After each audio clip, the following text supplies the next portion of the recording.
Guten Nacht. Welcome to this episode of the Count Mozart Show. Now, this very special episode, I know you've all been waiting for. This is one for the ages.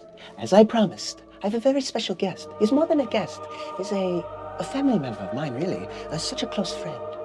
Once a mortal, now immortal, kind of in between. And he has helped me over the years specifically in the music business. So Mozart can keep up to date with things that have been going on. And let's just say he has worked with the greats and near greats and contemporary and modern, you name it. This man, he was just a titan. And I want to introduce you to my great friend, everyone worldwide. This is Professor Hines Orlock Plot. Welcome. Lovely to be here, Count. Thank you so much for inviting me. It is a pleasure, Hines. It always is a pleasure. I'm telling you, man, that you and I go back a long way. And I've been telling my audience for months now that you were coming. So welcome in, my friend. I'd ask for more wine, but I don't think I should at this point. But it's up to you. You have some things that you'd like to discuss? Well, I would like to ask you to say a little thing to the people of the world, and in regards to where we are in the world and how you see it, because you've done a lot of wonderful work, and music is so vital to peace and just the overall well-being of people. And you are so deep into this world. Maybe we should start with that, because things aren't looking so good for humanity. You use the word vital, and I think it is. There's so much that can be distracting in our world today. But using music as a comfort and a stimulant, I think, is the right way to use it. It can be very comfortable, and it can also inspire. Heinz, over the years, I remember first meeting you, and this goes back to the late 60s into the early 70s, and I remember coming across you in Louisiana. And I've mentioned that on the film before, and I don't think my audience really understood that. I would say, oh, speaking of Louisiana, I talked about the Louisiana and all that wonderful stuff. And this is where you are originally from. Yes, and it's a city where music comes out of every open door, every pore. It's a vital part of New Orleans and Louisiana in general.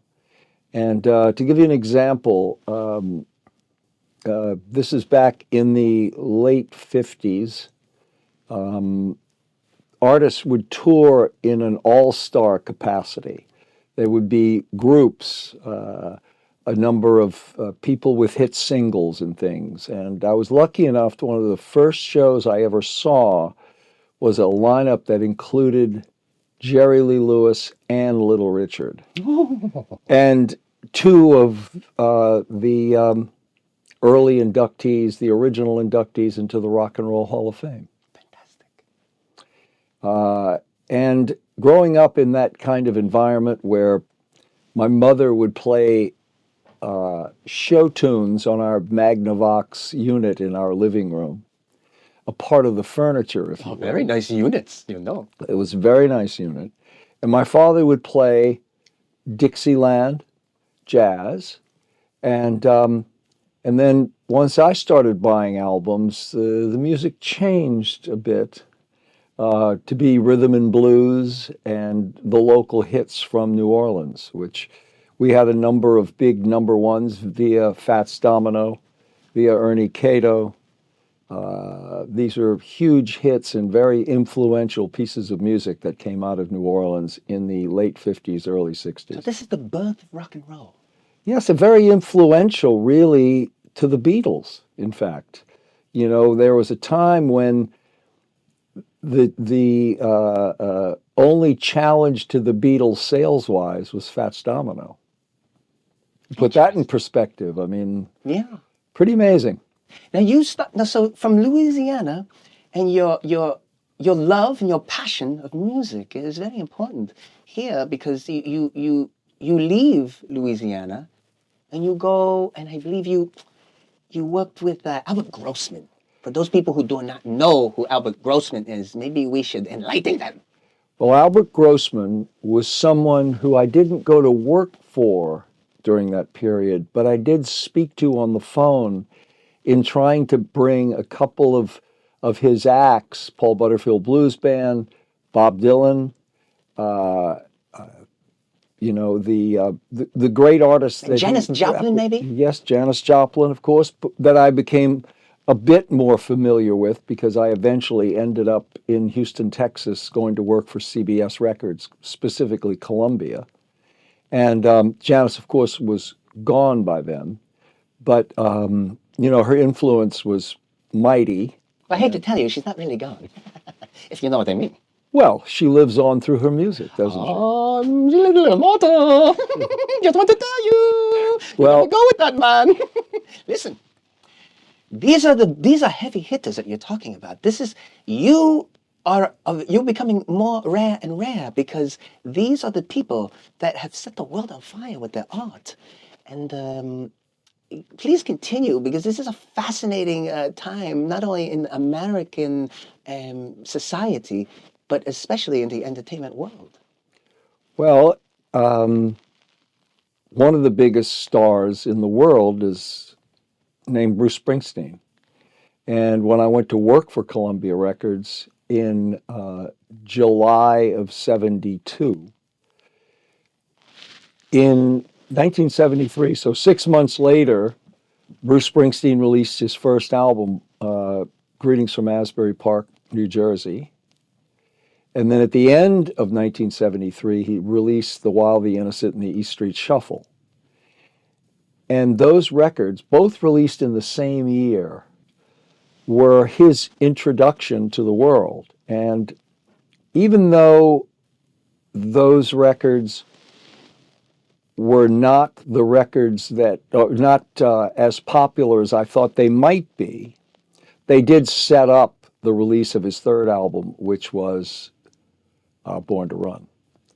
And that's when Bruce Springsteen really was on the cover of Time and Newsweek. And I brought something with me today that I thought might be a really interesting thing to read to your audience. Hines has props, everyone, and you're going to be fascinated by this.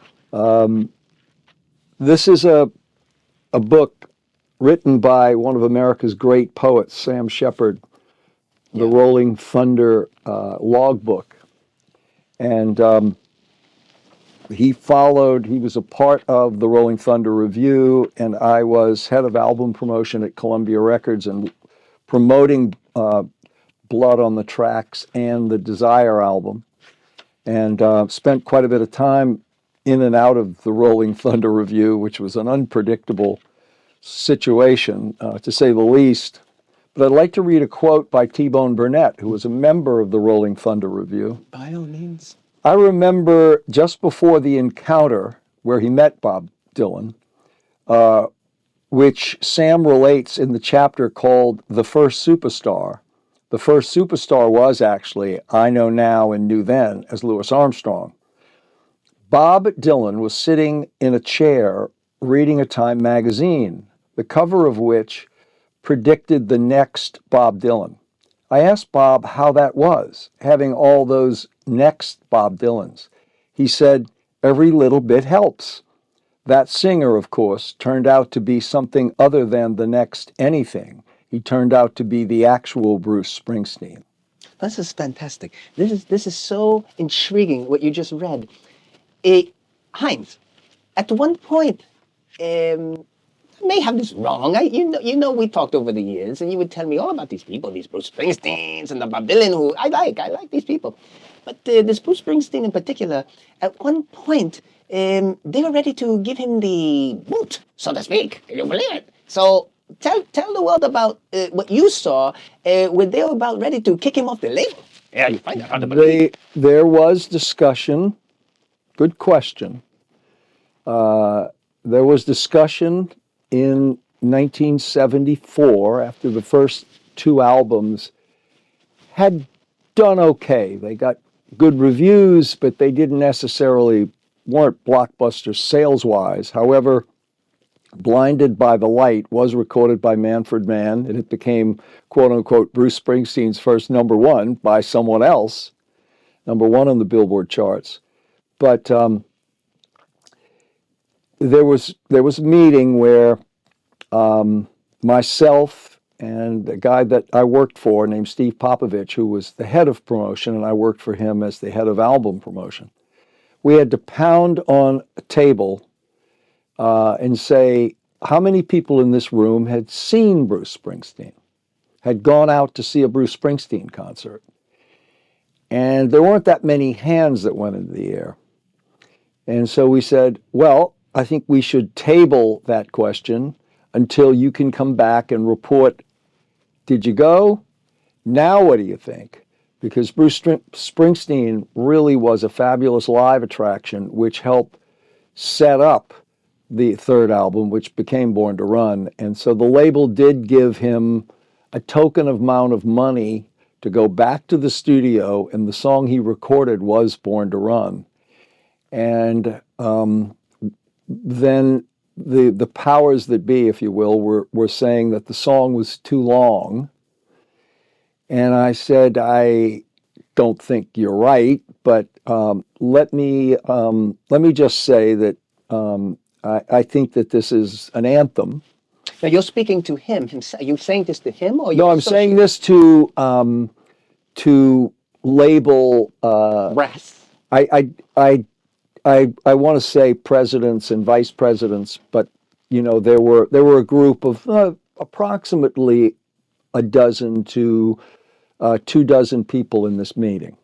So we did get people to go out to see him. Things changed. He got the money to make a new song, make a recording of the new song, which was Born to Run. And then, of course, people complained that it wasn't really the song. And so what I did was I decided to do a clandestine approach to promoting this record by making reel-to-reel tape copies of this with no CBS ID and sending them to key radio stations around the country. Wait a minute. You did this on your own? Yes, I definitely risked incurring either a major slap on the wrist or being asked to leave, but I did. And Mr. Springsteen knew about this?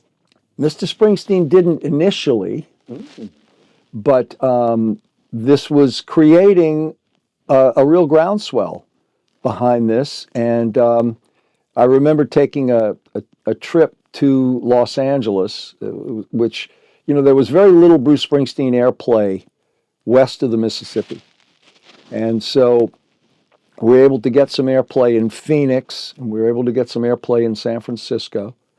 But Los Angeles, major, obviously, radio market, major market for just about anything. You know, you want them included in whatever product you're launching, if you will.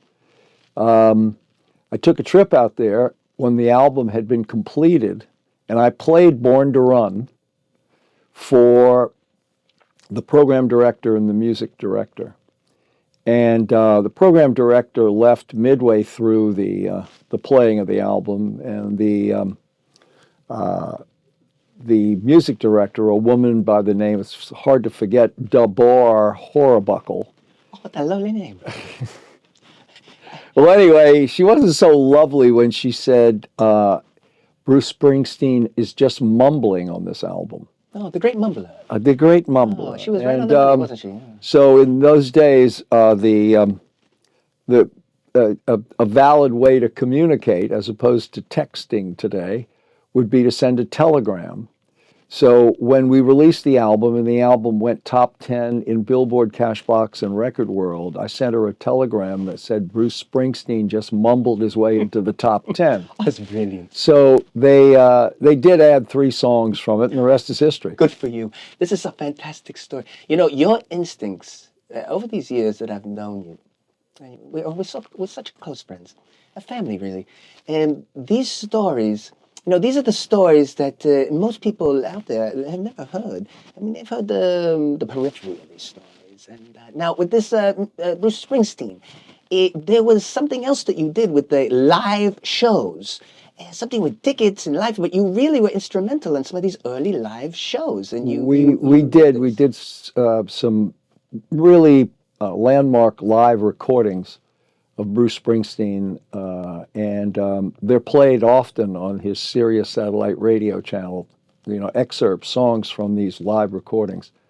But also in a promotional way, where something with tickets, and you would almost like not for free, but there was something. I remember back in the day you telling me this, and setting up these early gigs to get the people to come. Yes, I always invited key people in media to come to the shows, and it got to the point where Bruce and I had to talk about it. There were too many media people in the first 10 rows, so we had to figure out that if the people were being invited, that there were 10 rows of heads in front of them. So there were, it wasn't a setup. It wasn't the critics that were in the first 10 rows. So was there a moment, a special moment just between the two of you that you can recall, maybe on a subway or sitting in the studio, maybe he's a Madison Square Garden? Well, there was an interesting, I invited him to opening day at Yankee Stadium, and we took the subway to Yankee Stadium, and no one really recognized him at this point. And we sat down in the seats that I had, a box at Yankee Stadium, 4 seats. And there were 2 gentlemen sitting behind us and who recognized him. And one of them tapped me on the shoulder and said, "Is that Bruce Springsteen?" Now, again, it's opening day at Yankee Stadium. I didn't know him. He didn't know me. And I said, "It is." And he goes, "You mind if, I speak to him?" I went, "Be my guest. I don't know." So he did tap Bruce, and Bruce looked at me and went, "Come on." I said, I didn't, he recognized you. So these are, fans obviously started, this is, 1975. No, this would be 76. This would be, opening day in Yankee Stadium in 76. And, we always knew that he was the greatest live act. We just have to capture it on record, and he was known for these concerts that seemingly never ended. It's true. He told wonderful stories, and just gave you a glimpse as to what it must have been like growing up on the Jersey Shore, and still lives there. I mean, this is where he grew up. This is. He was born in the USA. He was born in the USA. And in fact, the first time I heard "Born in the USA" was an acoustic version of "Born in the USA."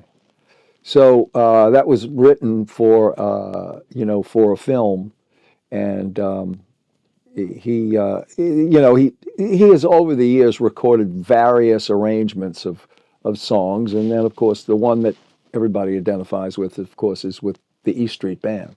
Oh, it's very popular. Now, did he have any quirks? Did he like to eat kartoffel chips? Did he like to eat ice cream? Was he some guy like that? We always had great meals together. For example, when we were in Miami Beach, Joe's Stone Crab was a great classic restaurant at the very bottom of Miami Beach. And it started as a shack, and it grew and it grew and it grew. And of course, they didn't take reservations. It's first come, first serve. It was a very low-key kind of place that became popular. But I called ahead because I always ate there when I was in Miami, or tried to anyway, and said, it's going to be me plus Bruce Springsteen and the E Street Band, so me plus 19. And the guy goes, well, I said, we're showing up. So you better find a big table or a couple of big tables for us. So things like that. When we were in New Orleans, we went to Pascal Manali's that was very famous for their barbecued shrimp. So we always really tried to have a great meal together with the band. Well, this is fantastic. And so you're living a dream at this point. You around I artists. am. And you're really lifting them up, really. I mean, maybe, It was reciprocal. They lifted me up. Yeah, yeah. I mean, I was enthralled by, one, the wonderful world of music that I was working with. I mean, I work with so many great artists. I mean, you could, whether it's Johnny Cash or Leonard Cohen or Billy Joel or Weather Report, I could go down this list of great artists that we had. And in fact, there was a meeting once where someone said, and I had mentioned, I said, we seem to be taking over a station down in Washington, D.C. called WHFS. And they said, taking over? The guy's playing everything we have. I said, we have great records. You have the best records, actually. We did have some great records. I have gone down your resume so much over the years, and we've had these discussions. These wonderful people out there don't realize how deep this goes. I mean, I have this little prop right here. It's a book. I mean, it's the '70s, but he's been into the '80s and the '90s. But I love the '70s myself, to tell you the truth. I mean, look, you got the John Travolta, you got the Bruce Springsteen, you got the Pink Floyd, you got the Led Zeppelin, you got all this crazy stuff. And like a lot of these people, you either worked with or you knew. And I like this Pink Floyd. I know we bounce around, folks. We like to bounce around. That's what we do. Well, they're truly one of the great bands of all time. Yeah. Now these characters like there's David Gilmour and this other one and these guys. I met these guys in '73. There was a CBS convention in Los Angeles, and excuse me, we were going to the Troubadour for X number of acts that were playing there that were on Columbia Records, and that's when I met David Gilmour and also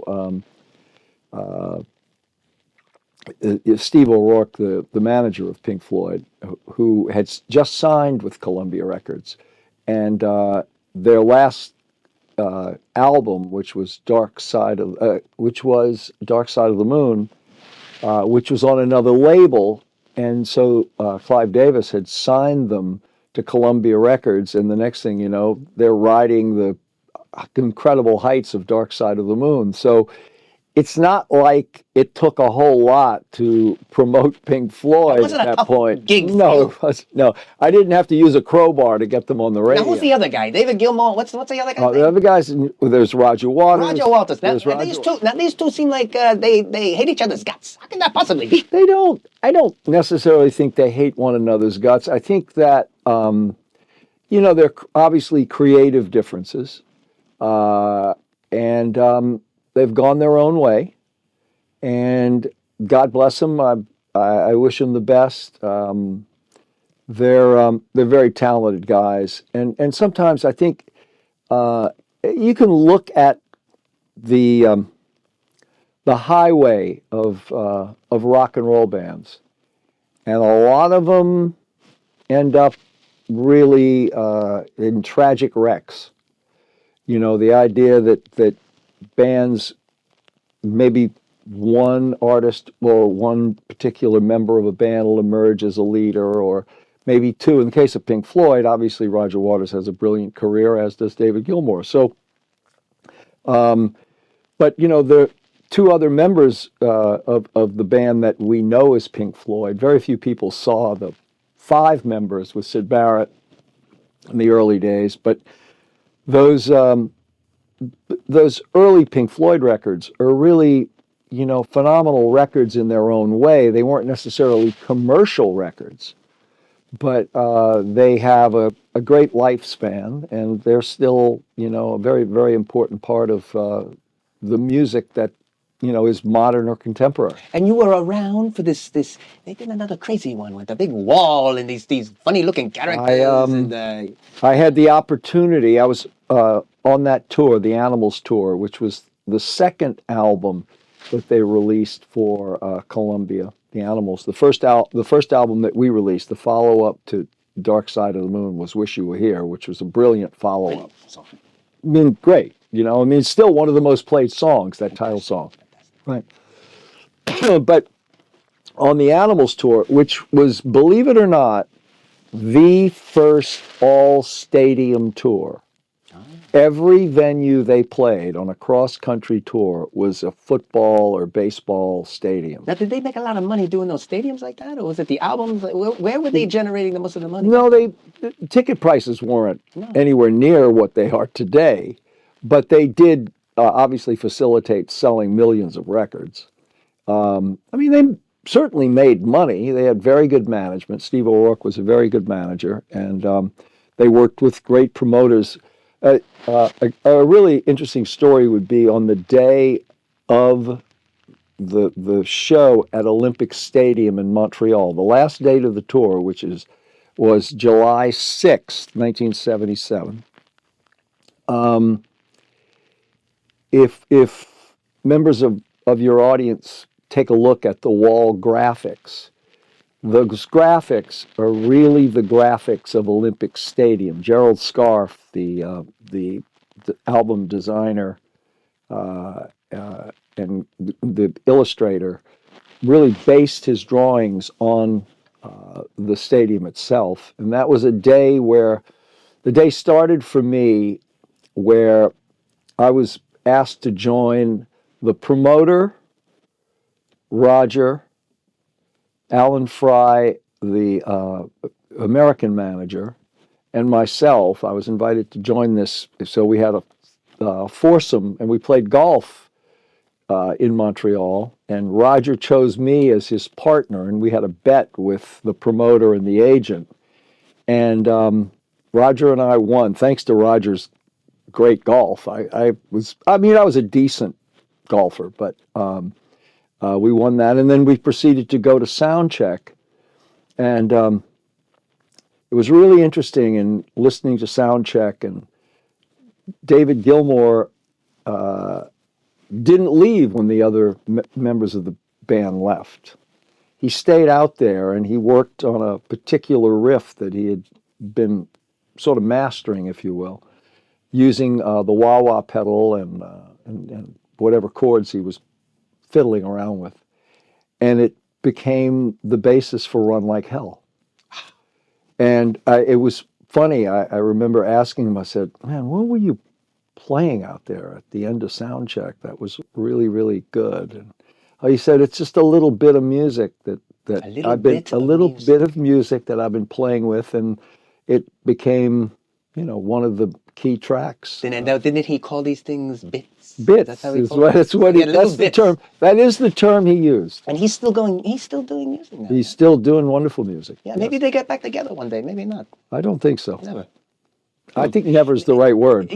Hines, I love that you're here, speaking to my audience. I know you had reservations because of, the daylight and all that kind of stuff, because it's still very difficult for you, and the transitions and all this kind of thing. And by the way, if you want blood, if you want something else, you want the Topo Chico, I got it. If you want something, help yourself.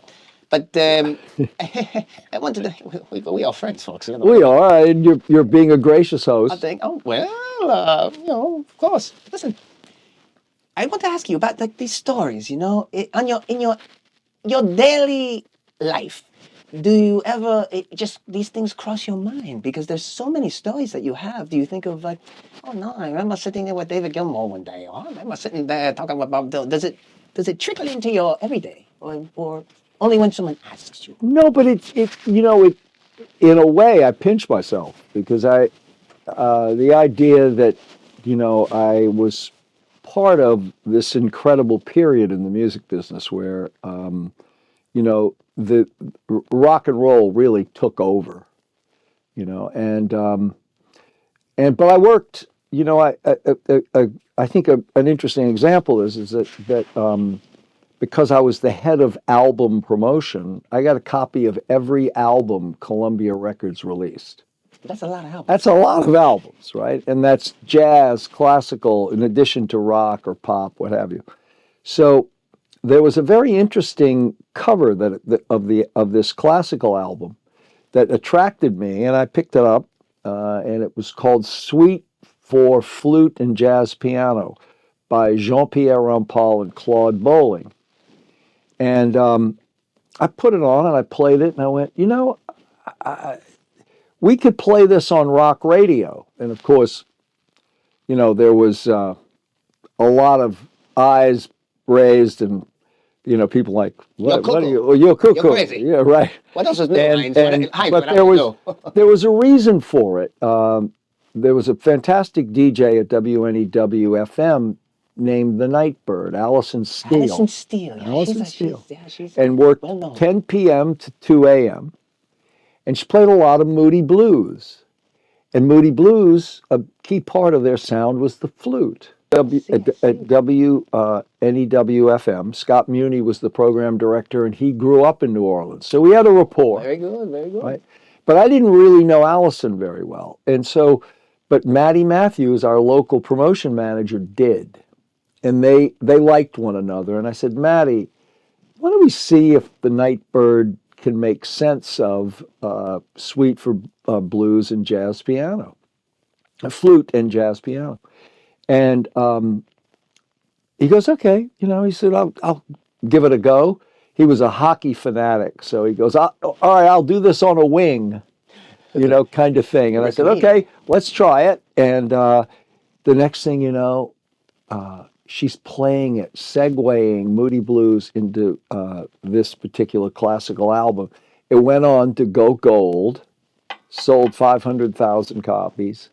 And there was a time where I would visit a home or a new girlfriend or whatever, and I'd always ask, hey, can I play something, or you know, can I have a look at, you know, your vinyl? And I always knew that people had, you know, really varied taste if that album was there.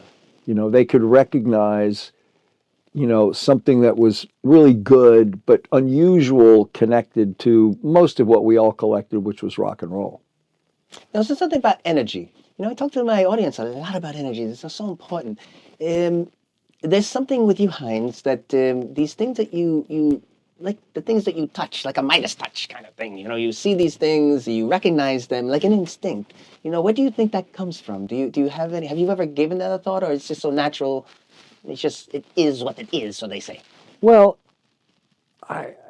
because I grew up in New Orleans and recognized how important music was early on, and my parents loved music. No one in my family played music. We weren't musicians, or there was none of that. No artists in the family, other than an uncle who was an inventor, who was. What was his name? Otto. Oh, Otto. A man after my own heart. Well, Uncle Otto is a peculiar guy, but at the same time, you know, it's kind of interesting to be around someone like that, very creative, you know, somebody that could take a handful of paper clips and make a sculpture. Oh, lovely. You know, right? I mean, just, and the kids, you know, my cousins and things, we would always be amazed that things like that could happen. But I think of a quote, though, a lyric quote from Jackson Browne. Another wonderful artist. Another great He's running on artist. empty, I heard. I don't know if he's still running. I mean, I don't know, but He is still running, but he had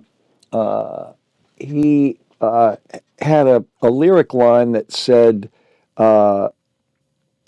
"You minimize the losses and you exaggerate the wins." he's like, you know, this guy. He's like Socrates. He's like a poet. This Jackson Browne. Well, I have worked with some great poets, true poets. Well, let's hear about it. Well, Leonard Cohen is someone that I loved working with, and that I had a good relationship with. We did a promotional tour together, and Leonard was a true ladies' man. I mean, in fact, he called one of his albums "Death of a Ladies' Man" because he had thought that maybe he was losing his touch. But believe me, he was not losing his touch. We did a great promotional tour together, and we're checking into the Beverly Hills Hotel in Los Angeles. And in those days, you would get Mr. P, we would Mr. Cohen, here are your messages. Here's Mr. Platz, here's your message, Papa. And kind of look at them and go, okay, yeah, you got to, Leonard's messages were like a novella. Uh-oh. I mean, and I'll never forget this. We're standing at the desk, and he turns to me and he goes, "I don't believe we're having dinner this evening." Oh, And goodbye to you. Oh, yeah, right. Goodbye to you. He was quite a character, fantastic poet, great artist. And then years later, I had an opportunity. I was in Montreal and just on a whim gave him a call. Nice. And we had just a fantastic, he took me around Montreal and showed me all the haunts that he... What a beautiful, by the way, what a beautiful city, that Montreal. Great city. Great city. And you can get some real crepes up there, you know what I mean? you can get, yes, you can get a lot of real, I tell you what, you can get some great smoked meats and you can but he took me to wonderful places and we on the main, as he referred to it, the main drag in Montreal, there's a lot of fantastic hot dog joints. Oh boy. Steam-A's is the French. Steam-A's. Steam-A's. What does that It's mean? all steamed hot dogs, not grilled. Okay.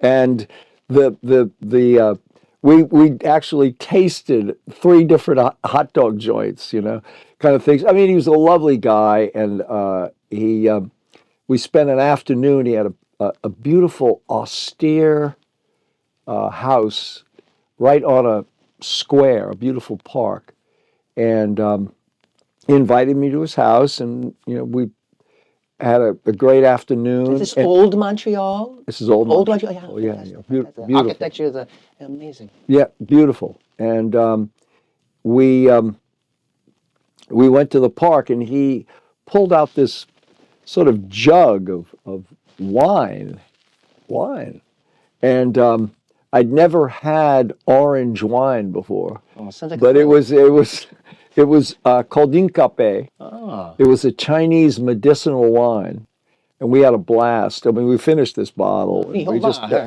we did have a wonderful time. He was a really a great artist and a great guy to hang with. And such wonderful work, It's like that. It could take you to just another. In fact, knowing, of course, I was going to be with you today. Oh, I see. I brought the book. Leonard Cohen's selected poems, 1956 to 1968. Let me sit back. And there's several poems in this book called Song, but I picked this one. I picked this one to read. Leonard writes, "My lover Peterson, he named me Golden Mouth.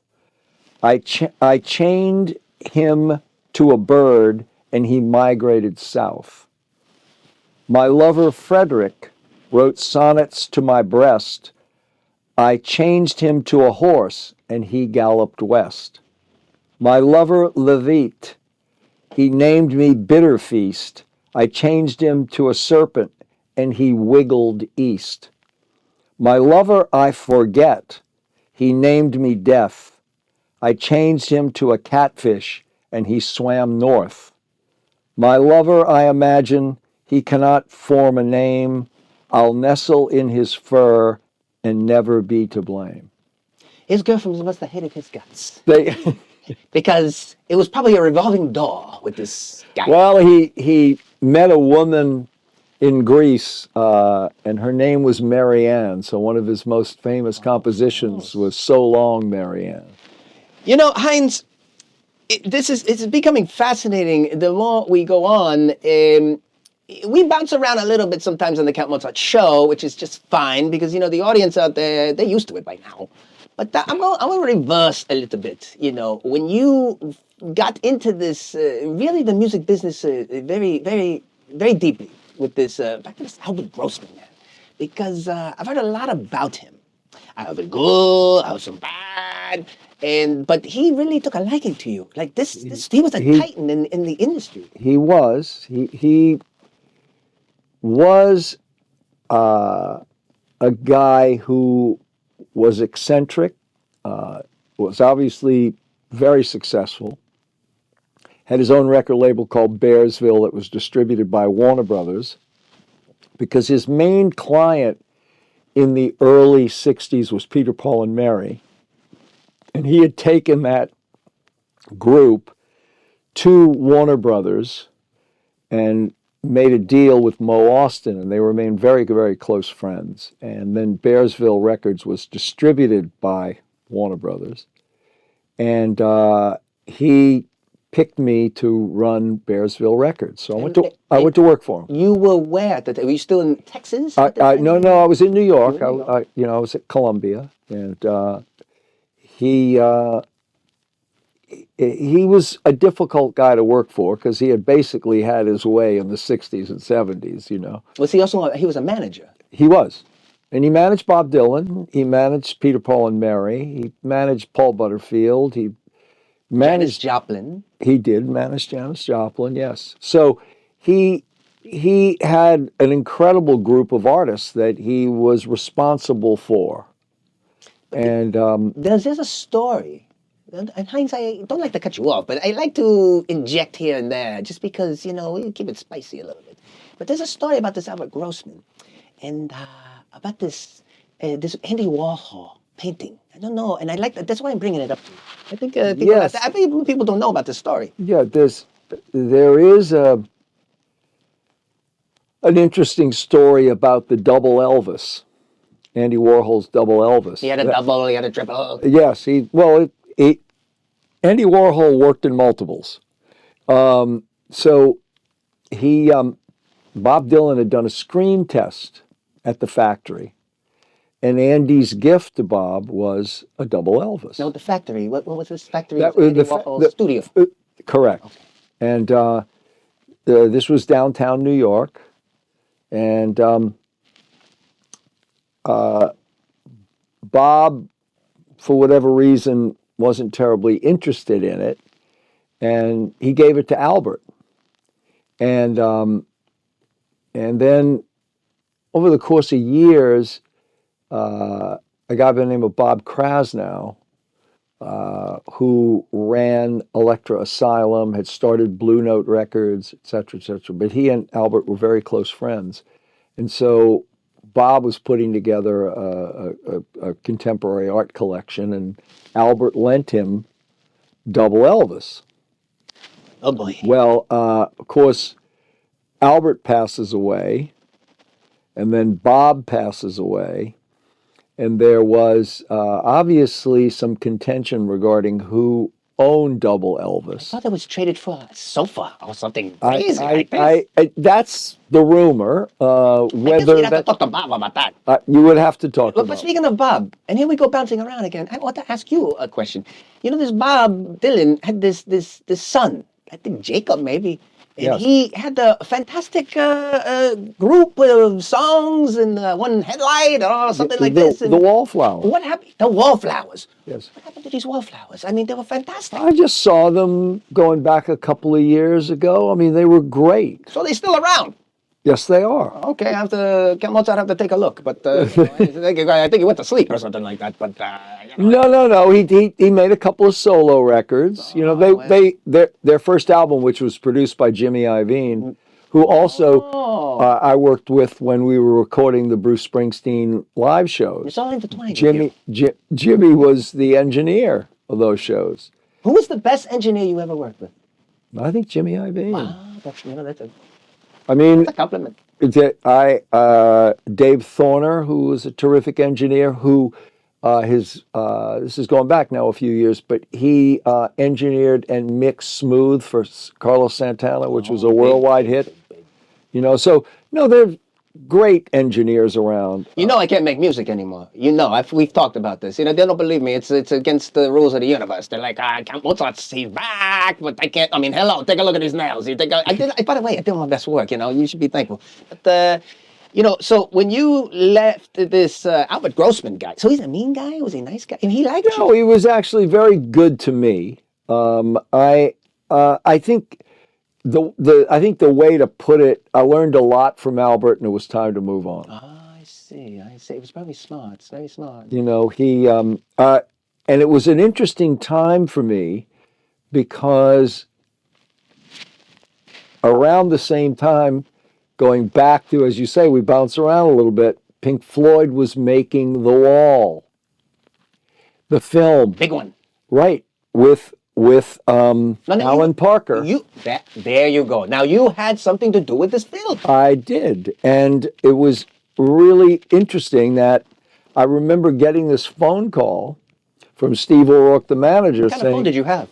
A push button? No, it was on the wall. It was a wall, like a wallflower. With a long cord. Was it a spiral cord? It was a spiral cord. Okay. I mean, today it's an antique. That's right. But that's, and it was in my kitchen, and it could stretch to the living room, that kind of thing. Anyhow, the phone call comes in from Steve saying, and I said, I really don't want to work on a concert film.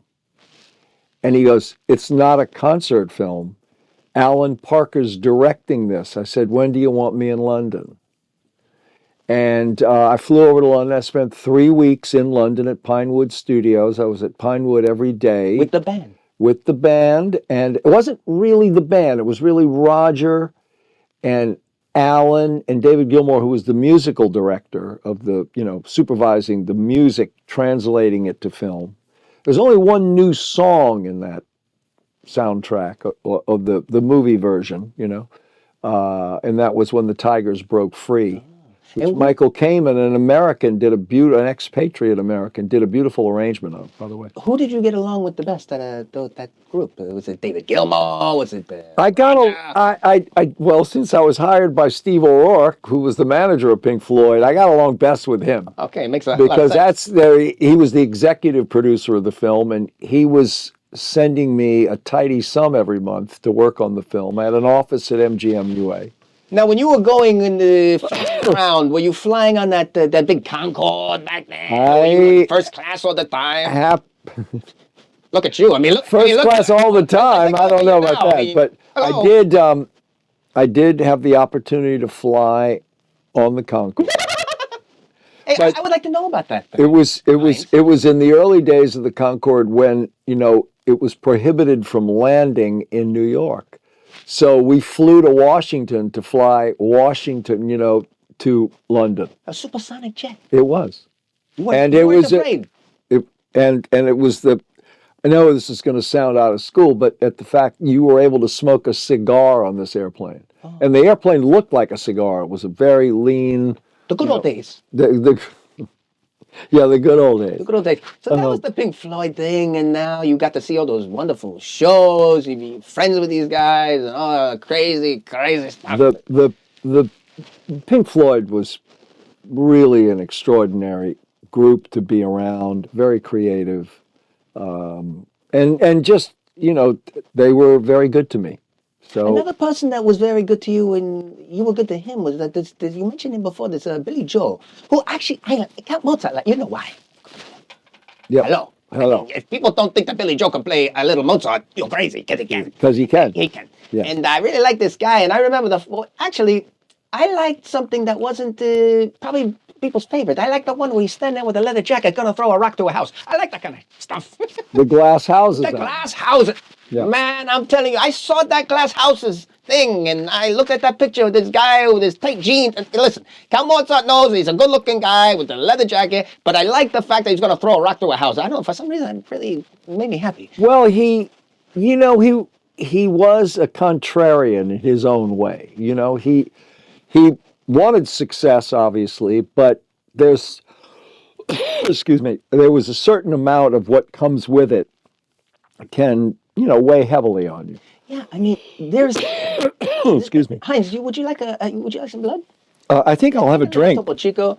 That's very, very good right there. And God bless you. Oh. Don't get too far away from God. No. Well, listen, I've said to my audience, I said, not all immortals are evil. You know, it's a misconception that we're bad. Oh, God created me. And I speak of the Bible. In fact, I had a Bible on the other show. And I was speaking of things, and I always used to quotes and things like this. So we in good company. You know? At the last hotel I stayed in, there was not only, I was curious as to whether Gideon's Bibles were still in hotels. And not only was there a Gideon Bible, but there was also the Gita. The Gita. Yes. Well, let me tell you. Very eclectic hotel, you see. Yeah, very eclectic.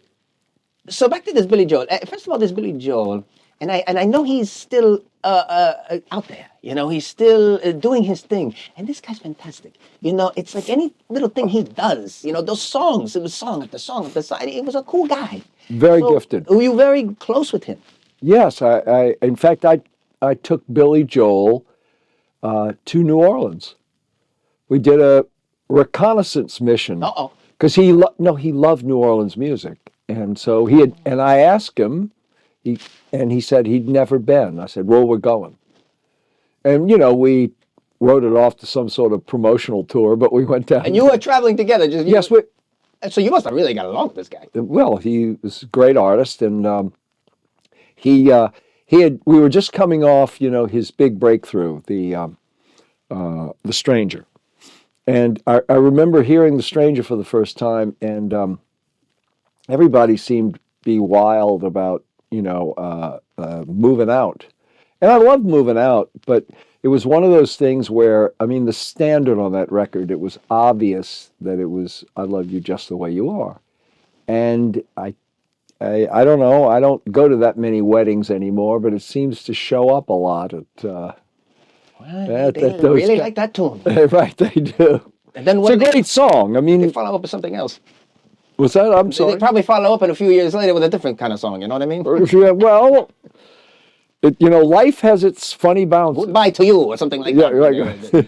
It has funny bounces. Despite whatever his crazy name is. This Billy Joel. You know what? Hey, Billy, if you're out there, I know you play in Madison Square Garden, but maybe you stop in and Camp Mozart. We're like right down the road. Anyway, I really like these stories about the Billy Joel with you because I love the fact when you were at the company, you were telling me something about the releasing of these singles. Yes. I love that story. Well, that we did release Moving Out as the first single, and I think it went to 99. Uh-oh. And then when we released I Love You Just the Way You Are, I think it went to number 1. And whose suggestion was that? Well, I don't think I was alone, but I definitely championed it. Your instincts, again, kicking in for good old Billy. But I heard he had some problems back then with some brother-in-law, some craziness. And this is the business of music, The right? business of music is not terrible. The music business. No. You know, look, everybody has had their ups and downs from the standpoint of creativity and the business side. So, I mean, going back to Leonard Cohen, for example, Leonard Cohen's lawyer, Marty Machat, put Billy together with one of his other clients, Phil Spector. Oh, boy. On Death of a Ladies' Man. Ladies and gentlemen, if you think Camp Mozart have crazy hair, go take a look at that guy. Right. Death of a Ladies' Man, and it's called Death of a Ladies' Man because Phil Spector pulled his gun out and threatened poor Leonard. So Leonard ends up calling his album "Death of a Ladies' Man" because he didn't feel like Leonard was delivering the vocals he wanted. Oh, he's a good guy. I wonder what Ronnie used to say. Ronnie Spector, by the way. Well, Ronnie Spector, right, yes. He must have wore a bulletproof vest all their life. But anyway, God rest his soul, you know. So, you know, at this point, Hines, we're going to do a commercial break for a very good friend of yours. His name is Paul Antonell. He owns a studio up in Rhinebeck, New York. It's called the Clubhouse. And this guy's got everybody, Post Malone, he's got these people called Jack Antonoff, he's got all these people in and out of this kind of thing, you know, he's really jumping. But we're going to do a quick little break, and we're going to show a little commercial for Hines' good buddy. You know, this is, I mean, the guy is not about promotion, this Hines. But we're going to show a little clip about this wonderful studio, and I highly recommend you all going there. And this is again the part 1. So we're going to come back with the part 2, if you know what I mean. So I love you all. I'll see you soon.